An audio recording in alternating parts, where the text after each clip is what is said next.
I don't know what the deal is with me and appliances right now, but I've been seeing some really cool ones. This is a refrigerator we're putting in one of our new houses, and check this out.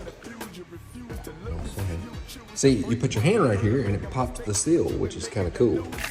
Little ice, big ice. And this side has a freaking water filter jug thing. Kind of cool.